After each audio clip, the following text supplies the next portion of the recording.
आपकी खबर, देश की खबर, इतिहास की खबर, राजनीति की खबर, अपराध की खबर, काम की खबर, स्पेशल खबर, सिर्फ और सिर्फ सूचना इंडिया पर।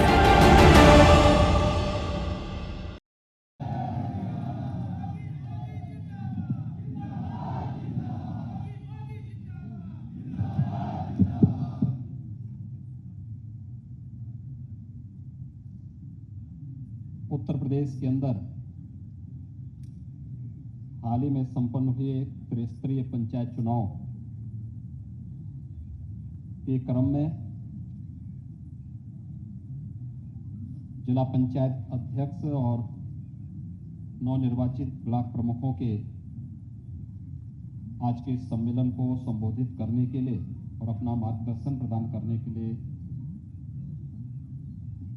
आज इस समारोह में उपस्थित भारतीय जनता पार्टी के लोकप्रिय राष्ट्रीय अध्यक्ष माननीय श्री जगत प्रकाश नड्डा जी,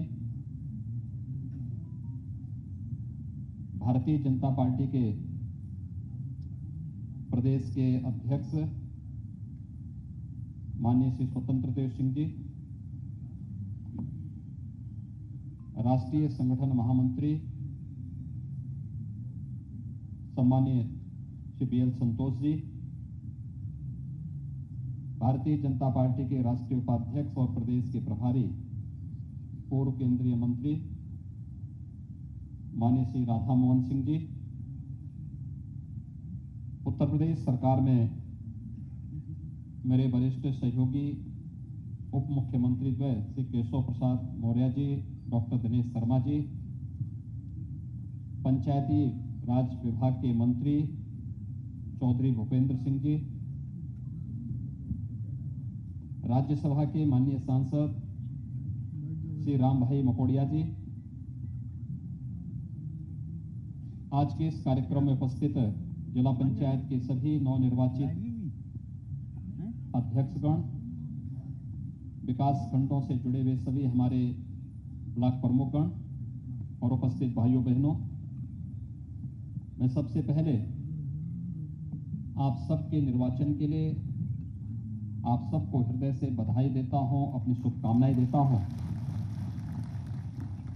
और विकास की धुरी कही जाने वाली त्रिस्तरीय पंचायत के प्रमुख के रूप में आपके इस सम्मेलन में प्रदेश के सभी 75 जिला पंचायत अध्यक्षों और 825 ब्लॉक प्रमुखों की ओर से भारतीय जनता पार्टी के लोकप्रिय राष्ट्रीय अध्यक्ष माननीय श्री जगत प्रकाश नड्डा जी का हृदय से स्वागत करता हूं, अभिनंदन करता हूं। हम सब जानते हैं कि प्रदेश के अंदर त्रिस्तरीय पंचायत के चुनाव किन परिस्थितियों में हम लोगों ने करवाए थे।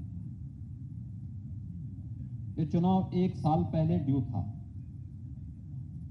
लेकिन कोरोना महामारी के कारण हमें चुनाव स्थगित करना पड़ा था। चुनाव स्थगित होने के बाद लगातार चुनाव हो न हो इसके बीच में एक दुविधा की स्थिति बन रही थी और अंततः प्रदेश सरकार ने पंचायत के चुनाव का निर्णय लिया।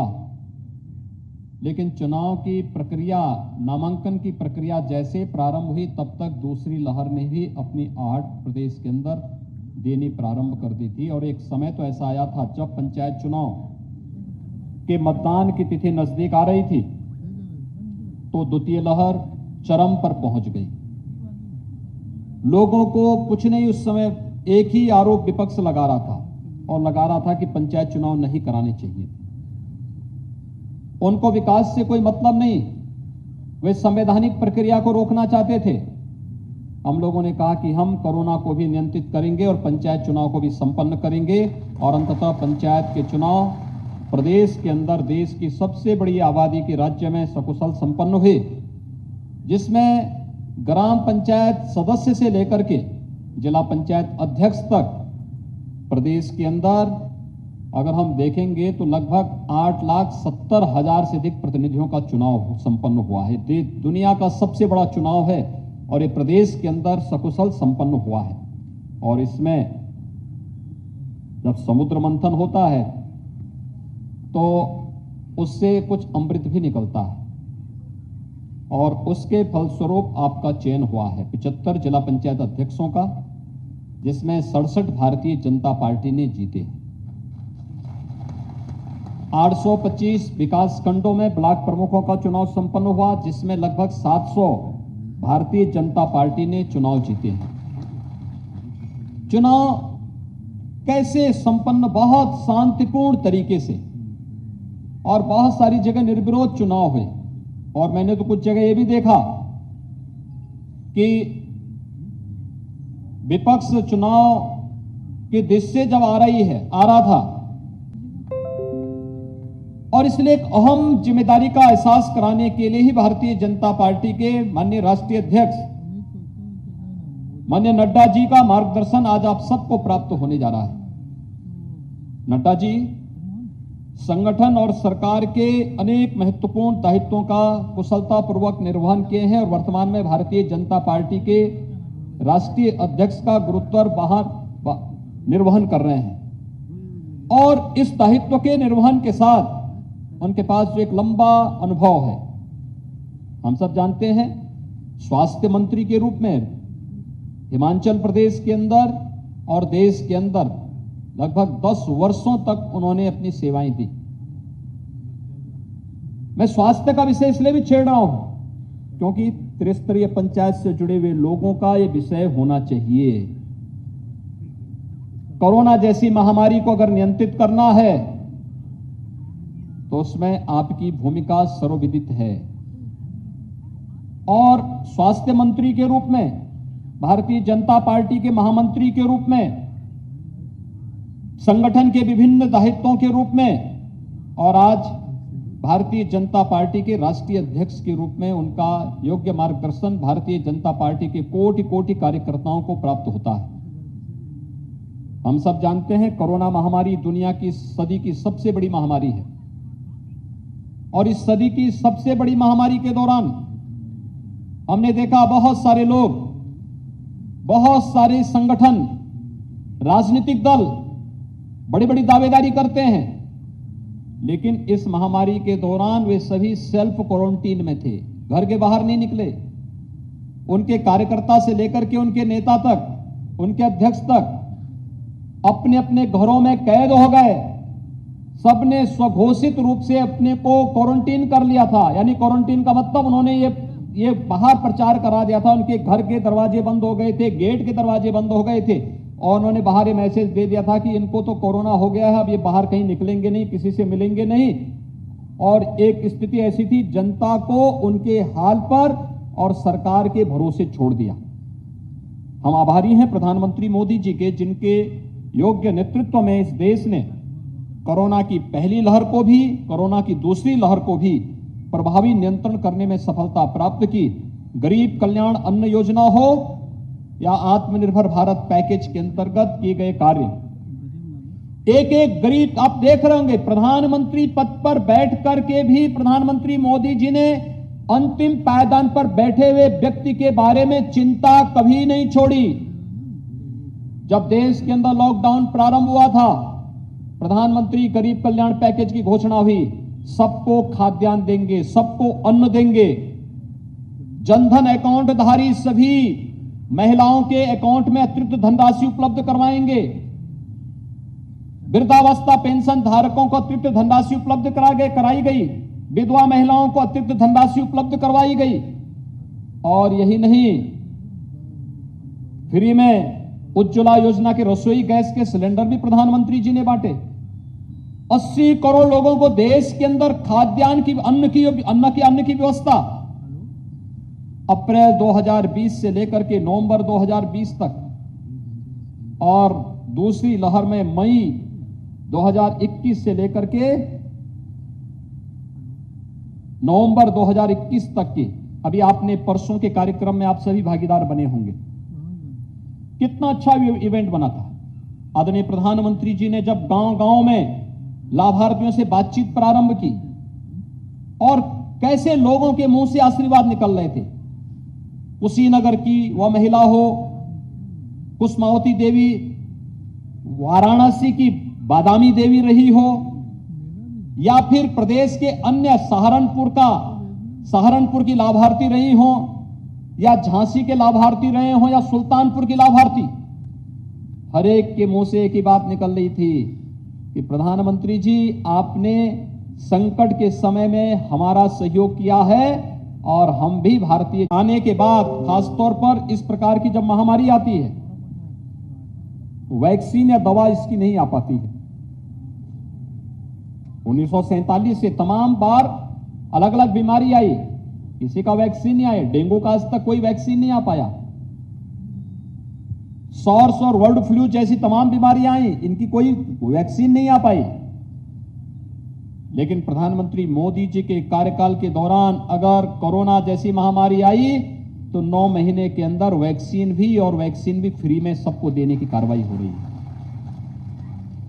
उत्तर प्रदेश के अंदर अब तक हम लोग 5,35,00,000 से अधिक लोगों को वैक्सीन दे चुके हैं। 18 साल से ऊपर के 2,28,00,000 से अधिक लोगों को वैक्सीन दी जा चुकी है। ये वैक्सीन फ्री वैक्सीन, ये सुरक्षा कवच है। प्रधानमंत्री मोदी जी की ओर से देश के नागरिकों को पहले जीवन बचाने की व्यवस्था, उसकी जीविका को बचाने की व्यवस्था और फिर इस महामारी से एक सुरक्षा कवच देने की भी एक कार्रवाई पूरे देश के नागरिकों को उपलब्ध कराई जा रही है। प्रधानमंत्री मोदी जी हर एक तबके का न केवल देश का नेतृत्व दे रहे हैं, बल्कि हर एक तबके को ख्याल भी रखते हुए उन्हें हर प्रकार की सुविधा दे रहे हैं। और उसी व्यवस्था के साथ जुड़ करके प्रदेश सरकार आदरणीय प्रधानमंत्री जी के मार्गदर्शन में कार्य कर रही है। लेकिन जब देश संकट में था, सरकार काम कर रही थी, जनता के हितों के लिए हर प्रकार का योगदान दे रही थी, तब केवल एक संगठन कार्य कर रहा था और वह नेतृत्व था श्री नड्डा जी का, जिन्होंने भारतीय जनता पार्टी के एक एक कार्यकर्ता से कहा था कि संगठन का काम इस समय बूथ संरचना नहीं, बल्कि संगठन का कार्य सेवा का है। संगठन ही सेवा ही संगठन है। इस लक्ष्य को लेकर के हमें कार्य करना है और सेवा ही संगठन के लक्ष्य को आगे बढ़ाने के लिए जो अभियान चलाया गया, आज उसका परिणाम हम सबके सामने है। हर एक व्यक्ति इस बात को मानता है। आप पूछिए लोगों से, किसने सेवा की? या तो मशीनरी थी, प्रशासनिक मशीनरी काम कर रही थी, या भारतीय जनता पार्टी या विचार परिवार से जुड़े हुए लोग इस पे कार्य कर रहे थे। अद्भुत समय था जब कोरोना के दौरान, लॉकडाउन के दौरान बड़े मात्रा में प्रवासी कामगार और श्रमिक अपने अपने घरों के लिए जा रहे थे, तब भी ये कार्य हो रहा था। एक एक कार्यकर्ता लगा था, सेवा के इस अभियान के साथ जुड़ा हुआ था और यह हम सब के लिए एक उदाहरण बनना चाहिए। भाइयों बहनों, इन्हीं कार्यकर्ताओं के परिश्रम से, इन्हीं के पुरुषार्थ से आप में से एक सामान्य कार्यकर्ता, कोई जिला पंचायत अध्यक्ष के रूप में, कोई ब्लॉक प्रमुख के रूप में भारतीय जनता पार्टी के संगठन के माध्यम से आज इस स्तर पर पहुंचा है, इस स्थिति में पहुंचा है। संगठन के द्वारा दिए गए इस सम्मान की रक्षा और उसके दायित्व का निर्वहन अब आपको करना है। प्रधानमंत्री मोदी जी के आने के बाद विकास की धुरी हमारी त्रिस्तरीय पंचायतें बनी है। उत्तर प्रदेश के अंदर एक वर्ष में इन त्रिस्तरीय पंचायतों में 2,500 करोड़ रुपए जाने हैं विकास के लिए। अगर 2,500 करोड़ रुपए ईमानदारी के साथ हम गांव के विकास के लिए, क्षेत्र पंचायत के अंदर विकास के लिए, जिला पंचायत के अंदर कार्य योजना बना करके उस प्रकार के कार्यक्रमों के साथ जोड़ने का कार्य कर लेंगे, आप देखेंगे कि आपकी एक नई छवि उभरेगी। पार्टी को भी लाभ होगा और साथ साथ आपकी एक नई छवि उभरेगी विकास की। सरकार अपने अनुसार कार्य कर रही है। केंद्र सरकार अपने एजेंडे को लेकर काम कर रही है, गांव के लिए, गरीब के लिए, किसान के लिए, नौजवान के लिए, महिलाओं के लिए, समाज के विभिन्न तबकों के लिए। और ऐसे ही राज्य सरकार भी उस अभियान के साथ जो लोक कल्याण संकल्प पत्र हमारा 2017 का था, विधानसभा चुनाव के पहले उसके अनुरूप कार्य कर रही है। लेकिन लोक कल्याण संकल्प पत्र के अनुसार राज्य सरकार अपना कार्य पूरी प्रतिबद्धता के साथ निभाते हुए आप सबसे भी अपील करना चाहेगी कि जो दायित्व आपको प्राप्त हुआ है, ये केवल सम्मान नहीं है, बल्कि आगे की प्रोग्रेस इस पर निर्भर करेगी कितना ईमानदारी पूर्वक आप अपने इस दायित्व का निर्वहन कर पा रहे हैं। और उस ईमानदारी के साथ निर्वहन करने की प्रक्रिया, जब विकास के लिए पैसे की कमी नहीं, एक एक व्यक्ति को जोड़िए, क्षेत्र पंचायत समिति के प्रत्येक सदस्य को पार्टी के साथ जोड़ दीजिए, ग्राम प्रधानों के साथ संवाद बना करके उनको पार्टी के साथ जोड़ दीजिए। क्षेत्र पंचायत और जिला पंचायत और ग्राम पंचायत के बीच में एक बेहतर समन्वय हो, किन कार्यों को ग्राम पंचायत को करना है, किसको क्षेत्र पंचायत को करना है, किसको जिला पंचायत को करना है। और अगर इन कार्यक्रमों को लेकर के हम एक साथ आगे बढ़ेंगे तो वह मंत्र सार्थक होता हुआ पंचायती राज व्यवस्था में दिखाई देगा। सबका साथ, सबका विकास और सबका विश्वास। ये सबका साथ, सबका विकास और सबके विश्वास का भाव की धुरी आप सबको बनना होगा। और उस धुरी को बनाने के लिए आज अपना मार्गदर्शन प्रदान करने के लिए माननीय राष्ट्रीय अध्यक्ष जी का आगमन प्रदेश की राजधानी लखनऊ में हुआ है। मैं इस अवसर पर आप सबकी ओर से आप सबका आह्वान करूंगा कि आप सभी लोग जो कुछ भी आपको बताया जाए उसको नोट करें, उसको फिर अंगीकार करें, उसको लागू करें। कोरोना महामारी अभी समाप्त नहीं हुई, हमें कोरोना के प्रति सतर्क रहना होगा।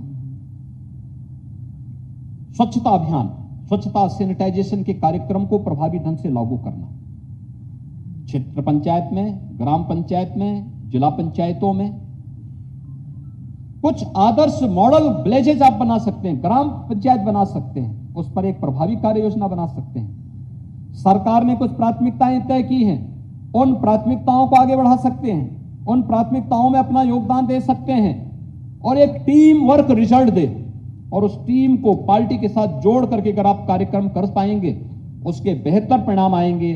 वो आपके लिए आने वाले भविष्य के लिए, एक सुनहरे भविष्य के लिए बहुत ही अच्छी स्थिति पैदा करेगा। संगठन और सरकार ने मिलकर के आपको इस स्थिति में पहुंचाने में अपना योगदान दिया। अब आपका दायित्व है कि पार्टी के साथ जुड़ करके शासन के उन सभी नियमों को मानते हुए इस अभियान को जन जन तक पहुंचाने में आप सब अपना योगदान देंगे तो सचमुच बेहतर परिणाम और जो जनता की आशा और आकांक्षा है प्रदेश के अंदर, उस पर हम खरा उतरेंगे। और कोई भी नेता जन आकांक्षाओं पर अगर खरा उतरेगा तो उसका भविष्य अपने आप ही उज्जवल होता हुआ दिखाई देगा, इसमें कोई संदेह नहीं होना चाहिए। आज के इस अवसर पर मैं एक बार फिर से जिला पंचायत अध्यक्ष और क्षेत्र पंचायत प्रमुख के आज के सम्मेलन में भारतीय जनता पार्टी के राष्ट्रीय अध्यक्ष माननीय नड्डा जी का, माननीय BL संतोष जी का, माननीय राधा मोहन सिंह जी का और आए हुए अन्य सभी अतिथियों का